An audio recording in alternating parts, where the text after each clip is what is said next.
Mettez-vous sur silencieux. On va commencer le partage. Merci.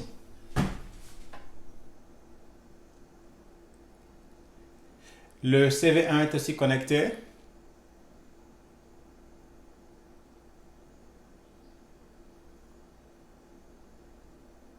D'accord. Et tu es avec qui là-bas, Ryan?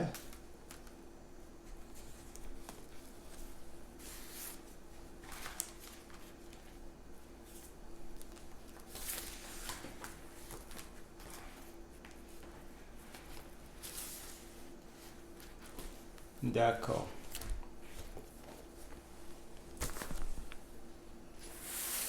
Et Léo, tu as qui avec toi?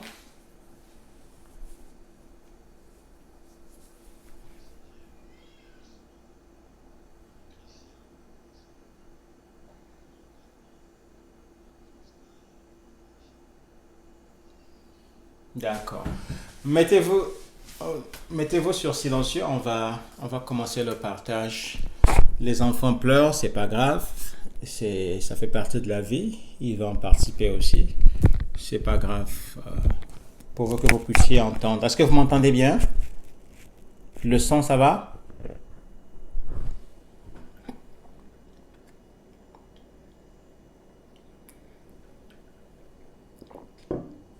D'accord. Donc, si vous m'entendez pas bien, envoyez-moi juste un petit message hein, pendant que vous serez sur silencieux.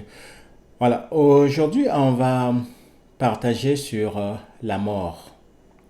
Je sais que c'est un sujet dont on ne parle pas trop souvent. On essaie souvent de l'éviter, mais c'est une réalité à laquelle nous faisons tous face et un jour à l'autre, nous y passerons aussi. Donc, je sais que la plupart, vous le savez déjà, cette semaine a été très difficile pour moi et j'ai perdu un autre cher, très proche. Et je voulais prendre quelques jours de silence, mais je sentais dans mon cœur l'urgence de parler de ce sujet parce que c'est un sujet qui est très important et le choix, les décisions qui en découlent affecteront notre éternité. L'Ecclésiaste a aussi dit au jour du bonheur, jouis du bonheur et au jour du malheur, réfléchis. Donc parfois dans ces moments de douleur, dans ces moments difficiles, on, on est plus disposé à prendre du recul, à réfléchir, à analyser. Donc je vais prendre quelques minutes pour parler de ce sujet avec vous et je pense que c'est l'un des sujets les plus importants dans la parole de Dieu. Pour cela, je vais aller dans le livre de Luc au chapitre 16 à partir du verset 19. Vous avez la parabole de l'homme riche et du pauvre Lazare.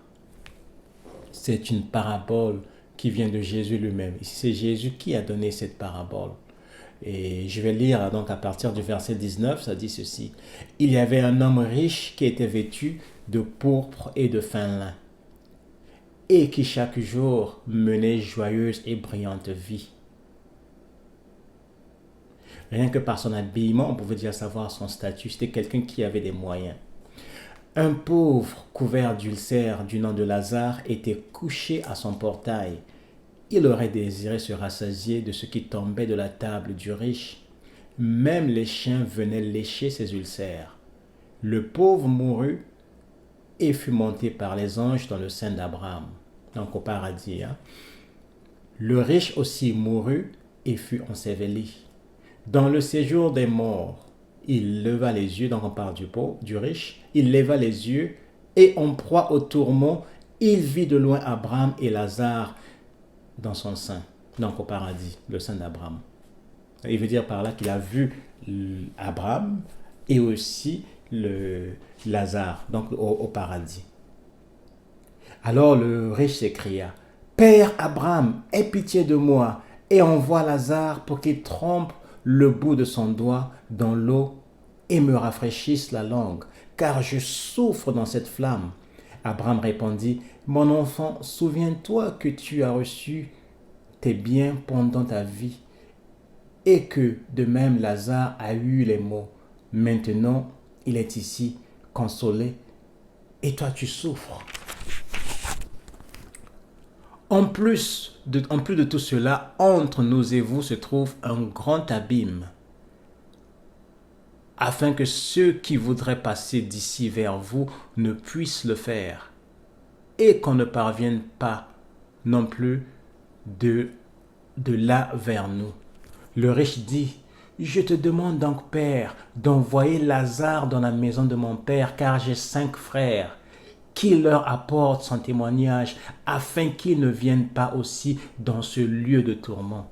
Abraham répondit, ils ont Moïse et les prophètes, qui les écoutent. Et là le riche dit, et il dit donc, non, Père Abraham, mais si quelqu'un des morts va vers eux, ils se repentiront. Et Abraham lui dit, s'ils n'écoutent pas Moïse et les prophètes, ils ne se laisseront pas persuader, même si quelqu'un ressuscité d'entre les morts. Cette parabole, ce message vient du Seigneur Jésus lui-même, qui était Dieu, qui est venu sur la terre, habiter parmi nous pour nous réconcilier avec le Père. Et là, il nous explique ce qui se passe après la mort. Réalisez cela un instant. Ce n'est pas des paroles que j'invente, là. Ce n'est pas une histoire que moi j'invente. C'est une histoire que le Seigneur Jésus lui-même raconte pour imager cette vérité, pour nous aider un peu à saisir, à comprendre la réalité de la vie après la mort. Il y a beaucoup de vérités à tirer dans ce message, dans cette parabole, je vais dire. Mais aujourd'hui, je voudrais juste m'arrêter sur 2, compte tenu du temps et tout. Et Dieu voulant, on pourra continuer la prochaine fois sur ce message. Premièrement, première vérité, on le voit au verset 22. La mort est inévitable. Quoi que nous fassions, peu importe notre statut, que nous soyons riches, que nous soyons pauvres, que nous soyons blancs, que nous soyons noirs, que nous soyons rois, que nous soyons présidents, que nous soyons PDG, peu importe notre statut, nous allons tous y passer.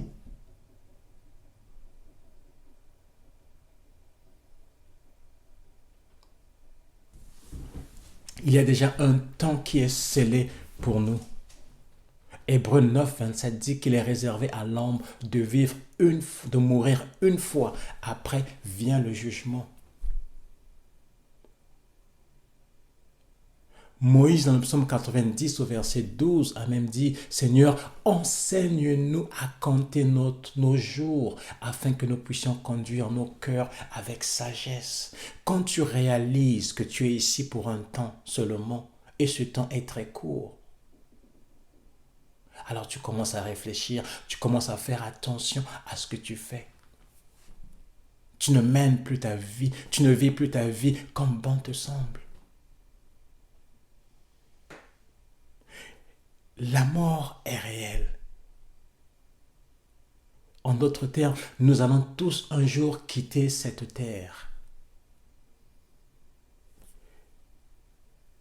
La principale voie, c'est par la mort. Mais vu que nous approchons aussi, on ne sait pas quand est-ce que ça sera la fin de temps, mais d'autres qui vont connaître l'enlèvement, lorsque le Seigneur viendra lui-même enlever son Église. Et ça, on peut le voir dans 1 Thessaloniciens 4, des versets 16 à 18. 16 à 17. Mais c'est quoi la mort? La mort veut simplement dire une séparation.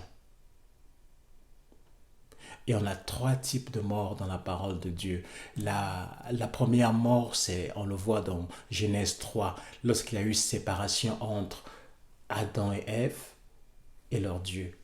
Dieu leur avait prévenu, il leur avait dit, le jour que vous allez manger du fruit de cet arbre, vous allez mourir. Mais Adam et Ève avaient bel et bien mangé, mais on voit qu'ils n'étaient pas morts. Physiquement, ils vivaient toujours, mais il y a eu une séparation entre eux et Dieu. Dieu les a chassés du jardin. Et cette séparation s'appelle la mort. Spirituellement, l'homme n'était plus en communion avec son Dieu. L'homme n'était plus connecté avec son Dieu. La mort était entrée. Spirituellement, ils étaient séparés. La deuxième mort, c'est la mort physique. Ce qui est arrivé à mon oncle cette semaine. On a eu beaucoup de cas de décès cette année. Avec le corona, presque tous nos proches perdent des êtres chers. Pas seulement à cause de la pandémie, mais à cause de tout ce qui vient avec aujourd'hui. Et on a eu beaucoup de cas de décès. Hôpitaux fermés par-ci par-là, les gens sont obligés de rester à la maison, souffrir à la maison. Donc ça a entraîné beaucoup de choses. Donc la mort physique, c'est quoi? Ecclésiaste 12, au verset 7, nous le dit. C'est la séparation entre l'esprit et le corps. La Bible dit que le corps retourne à la poussière et l'esprit retourne à son Créateur. Vous voyez, quand quelqu'un meurt, il danse, il rend son dernier souffle. Job 32, 8 nous dit quoi? Dans l'homme, c'est l'esprit, le souffle de Dieu. Lorsque Dieu a formé l'homme, il a insufflé dans sa narine un souffle et l'homme est devenu un être vivant. Ce souffle, c'est ça l'esprit de l'homme. Et à la mort, il rend son dernier souffle. L'âme s'en va. L'âme et l'esprit sont amalgamés. Ils partent. Le corps, quelques jours après, on l'enterre et il se décompose, il retourne poussière. Donc, être humain, nous sommes un esprit, comme je le dis souvent, mais nous habitons dans un corps. À la mort physique, c'est juste la séparation.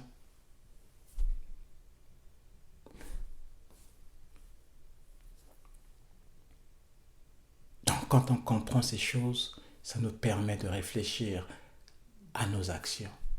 Et la troisième mort, mais ça va être la mort éternelle. Après le jugement dernier, je peux vous le lire, Apocalypse 20, vous allez le voir.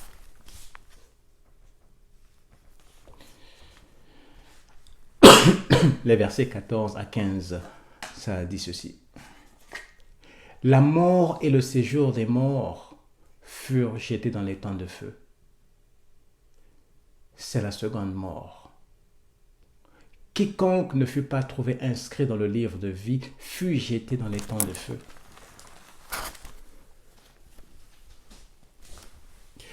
Deuxième vérité que je veux partager avec vous, c'est que la mort physique, maintenant qu'on a clarifié donc la mort spirituelle, la mort physique et la mort éternelle.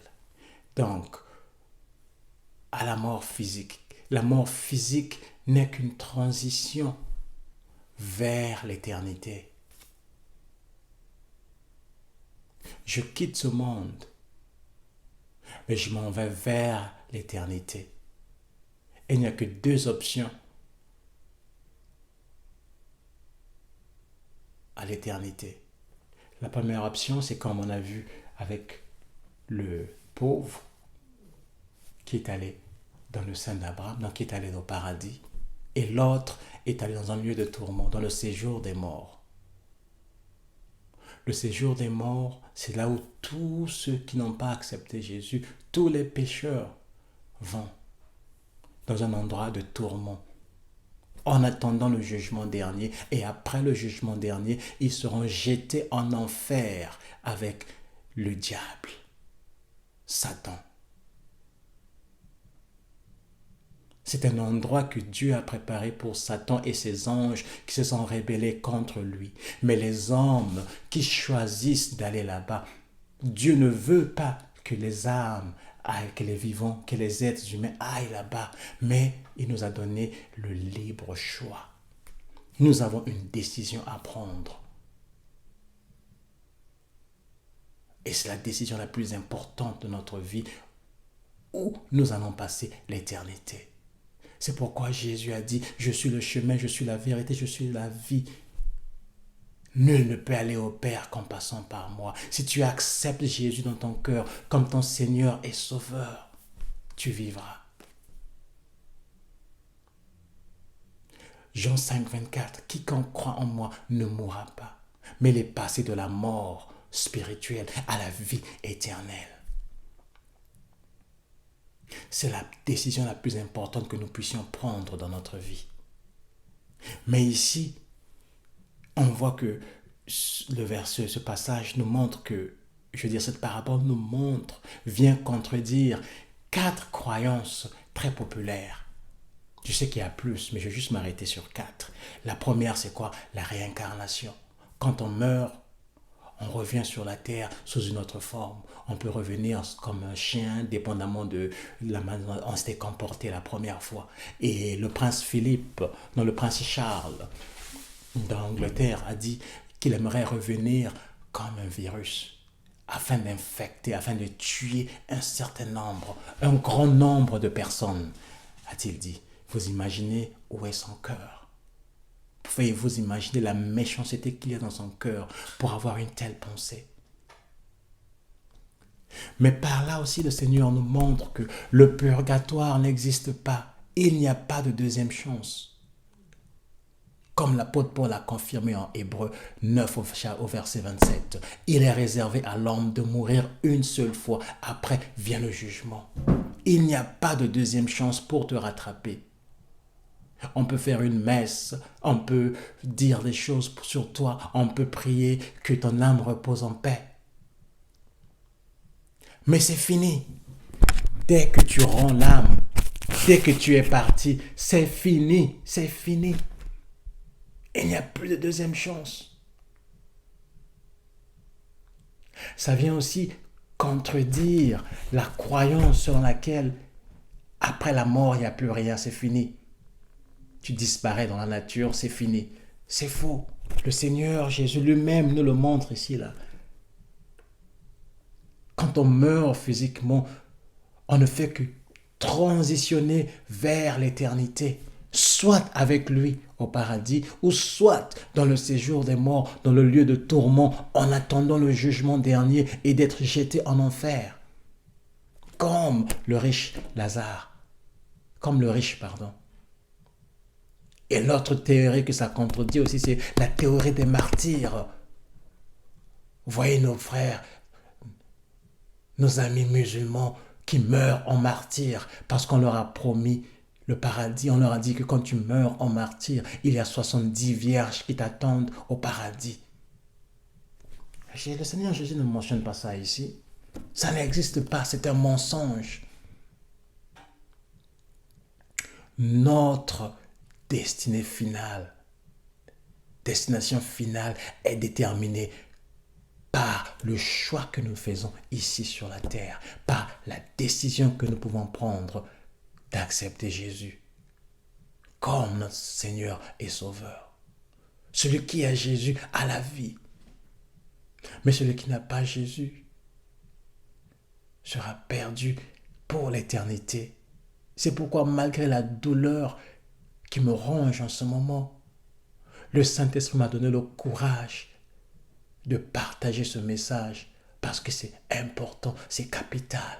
Comme on le voit ici dans ce passage, le riche, dans ce lieu de tourment, dit à Abraham, s'il te plaît, puisque vous ne pouvez pas m'aider, allez au moins dire, envoie Lazare, au moins allez dire à mes frères de ne pas venir dans ce lieu.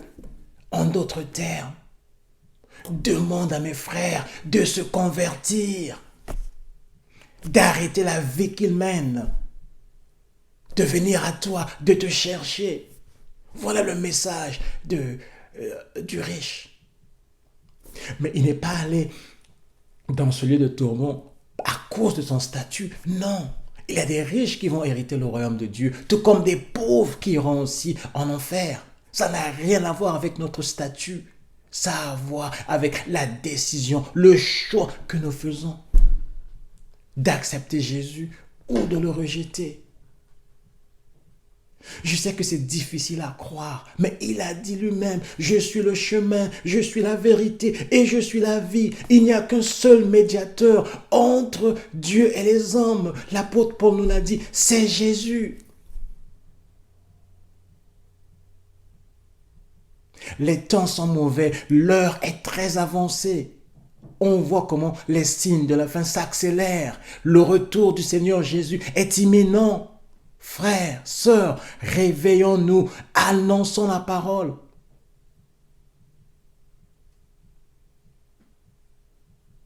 J'ai vu mon oncle pour la dernière fois l'année dernière, quand j'étais au pays. On s'est vu pendant 30 minutes. Je ne savais pas que c'était la fin. C'était la dernière fois que je le verrais, qu'on se verrait. Vous voyez, ça va vite. Demain ne nous appartient pas. Combien de gens qu'on connaît sont morts dans leur sommeil? Vous vous êtes dit au revoir. Quelque temps après, c'est un coup de fil que vous recevez. Un tel vient de mourir. Tu dis, mais c'est impossible. On était ensemble là. J'ai une sœur. Le jour elle reçoit un coup de fil le matin, c'est sa maman. C'était l'anniversaire de sa maman. Elle bavarde. Et dans l'après-midi, elle reçoit un autre coup de fil. Maman vient de partir. Elle a fait un accident. Ça va très vite. On n'a pas le contrôle de notre vie, du jour où nous allons partir. Préparons-nous, mais aussi, comme le riche a dit, disons à nos frères, disons à nos sœurs, disons à nos amis que l'heure est grave. Montrons-leur le chemin. Parce que si on ne leur parle pas de Jésus, on le regrettera toute notre vie. Et eux aussi, ils ne vont pas nous pardonner. Parce que là-bas, dans le lieu de tourment, où ils sont, ils ont leur mémoire, ils ont leur conscience. Ils sont tourmentés par les opportunités qu'ils ont manquées. Le nombre de fois qu'ils ont écouté le message, soit à la télé, soit quelqu'un le leur a dit. Ils se moquaient peut-être de cette personne à l'époque, mais ils ne comprenaient pas. Et ils vont se dire, mais pourquoi tu n'avais pas insisté? Pourquoi tu m'as laissé aller dans ce lieu de tourment? C'est sérieux.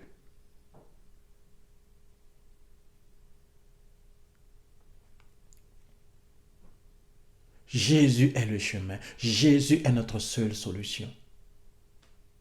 Nous sommes tous pèlerins sur cette terre et notre heure arrive très vite d'ailleurs. Chaque jour qui passe nous rapproche davantage de notre départ de cette terre. Es-tu prêt? Si ça arrivait aujourd'hui, es-tu prêt?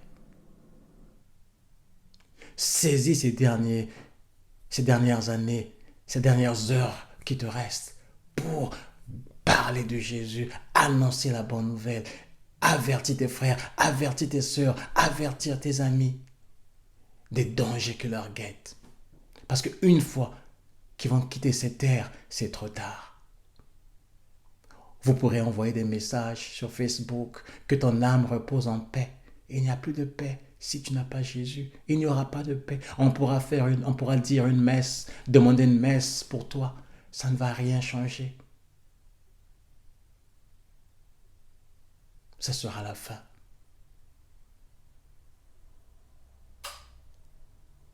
Et si tu n'as pas encore reçu Jésus dans ton cœur, tu ne t'es pas encore converti, sincèrement, ce n'est pas compliqué. Reconnais-le simplement. Reconnais ta condition de pécheur. Reconnais que le Seigneur Jésus est venu sur cette terre pour toi, pour te réconcilier. Demande à Dieu de pardonner de tes péchés et accepte Jésus comme ton sauveur. Terminé. Ce n'est pas compliqué. Je ne vais pas te faire réciter une prière. Juste du fond de ton cœur. Parle, confesse de ta bouche. Comme le voleur à la croix a dit au Seigneur Jésus, souviens-toi de moi quand tu reviendras. Le Seigneur a dit, ce soir même tu seras avec moi. Et c'était tout. Il était sauvé. Voilà le message. L'heure est grave. Ne restons pas indifférents. Tous les jours, à chaque instant, les gens meurent. Lorsque les gens meurent, pose-toi la question, où est-ce qu'ils vont?